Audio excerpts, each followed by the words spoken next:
কাজেই তাদের প্রত্যেকের এখন দুঃস্বপ্ন হচ্ছে। আমি অবাক হব না তারা কোথাও তিনজনে মিলে যদি বসে গল্প করেন যে আমার কি হারালো রে, আমার কি হারালো। তার মানে ভারতের অনেক কিছু হারিয়েছে, আর যেটি ভারত পেয়েছিল তার ৮০% ভারতের পাওয়া উচিত হয়নি এবং সেটি অন্যায়ভাবে পেয়েছিল।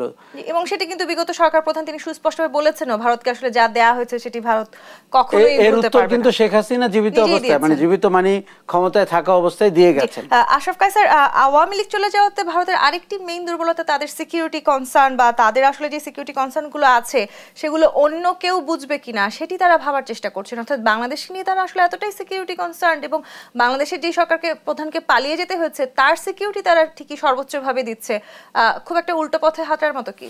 একদমই উল্টো পথে হাঁটা, এবং ভারতের সিকিউরিটি কনসার্ন অবশ্যই থাকবে, কিন্তু বাংলাদেশে তারা একটি তাবেদার সরকার পেয়ে অভ্যস্ত ছিল, যেই সরকারকে কোনো রকমের অনুরোধ ছাড়াই তাকে এমন সব জিনিস দিত যে সরকারটি লেজিটিমেসি ছিল না, তার ভোট হতো না। অতএব ভারত বিকেলবেলা বলে দিত বাংলাদেশে ভোট হয়েছে, সরকারটি তো তার প্রতি যার পর নাই কৃতজ্ঞ থাকতো।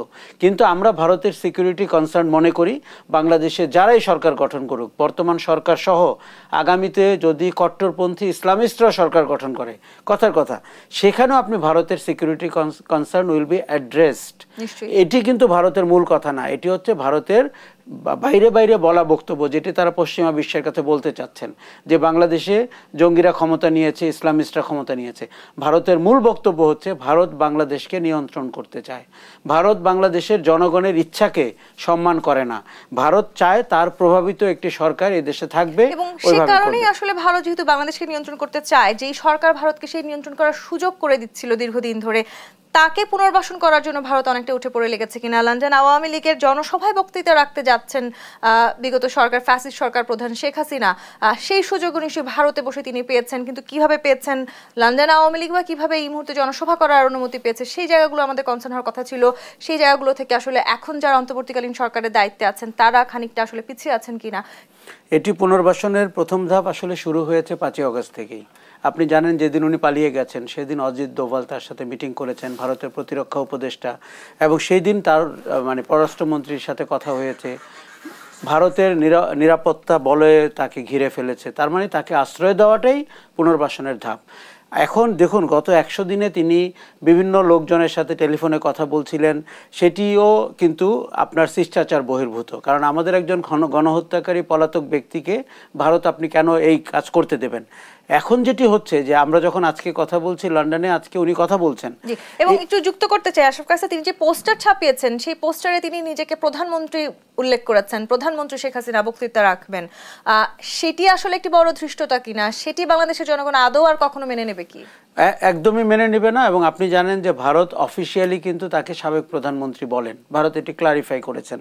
তাদের মাটিতে বসে একজন সাবেক প্রধানমন্ত্রী পলাতক গণহত্যাকারী তিনি নিজেকে প্রধানমন্ত্রী বলে পোস্টার করে লন্ডনে বক্তৃতা দিচ্ছেন এবং ভারত সেটি হতে দিচ্ছে। এটি কিন্তু একটি গর্হিত অপরাধ এবং শিষ্টাচার বহির্ভূত। দেখুন এরপরে আরও অনেক, আপনি যখন ভারতের মিডিয়ার কথা বললেন, ভারতের সরকারের অবস্থা এবং সেই শেখ হাসিনা, এখন যদি আমরা 7 সিস্টারের মণিপুর কিংবা মিজোরামের কোনো বিদ্রোহীকে বাংলাদেশের শ্যামলী থেকে পোস্টার করে মাইকিং করে এবং কথা বলতে দেই লন্ডনে কিংবা কানাডায় কিংবা মিজোরামে, যেটি শেখ হাসিনা করছেন অবিকল, তাহলে তো আমাদের কোনো দোষ থাকবে না। ভারত কিন্তু দেখুন বিচ্ছিন্নতাবাদীদেরকে আপনি সমর্থন দিবেন বলে ভারত অতীতের সরকারগুলোকে পছন্দ করেনি, তাহলে আমরা কেন ভারতকে পছন্দ করব? বা ভারতকে যে কোনো রাষ্ট্র কেন মেনে নিবে? যে আপনার আমাদের যে আসামিকে আমরা ইন্টারপোলের মাধ্যমে খুঁজছি, যার ব্যাপারে রেড নোটিশ ইস্যু করা হয়েছে, তাকে আপনি কেন এই সুযোগ করে দিচ্ছেন? ভারত ভয়ঙ্কর রকমের অপপ্রচারে লিপ্ত এবং তার অনেক কাজ কিন্তু জেনেভা কনভেনশন অনুযায়ী একটি রাষ্ট্র আরেকটি রাষ্ট্রের সাথে করতে পারে না। আশরাফ কায়সার, সাধারণ জনগণ হিসেবে যদি একটি প্রশ্ন করতে চাই, ভারত একটি শক্তিশালী রাষ্ট্র এবং আওয়ামী লীগ সরকারের যারা নেতা ছিলেন তারা আসলে যেভাবে মানি লন্ডারিং করেছেন, অর্থাৎ তাদের অর্থের সেই জোর রয়েছে, সবকিছু মিলে কোনো না কোনোভাবে আসলে একটি শঙ্কা থেকে যায় কি কোনো না কোনোভাবে আওয়ামী লীগের আবারও আসলে ফিরে আসবার? আওয়ামী লীগের ফিরে আসার কোনো শঙ্কা নেই, কোনো আশঙ্কা নেই।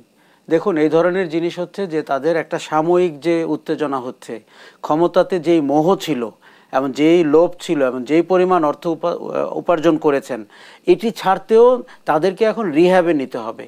পুনর্বাসন কেন্দ্রে। মাদকাসক্তদের যেরকম নেওয়া হয়, কেউ 6 মাস থাকে, কেউ 2 বছর থাকে, এরকম আওয়ামী লীগের নেতাদের শেখ হাসিনা সহ মাত্রা ভেদে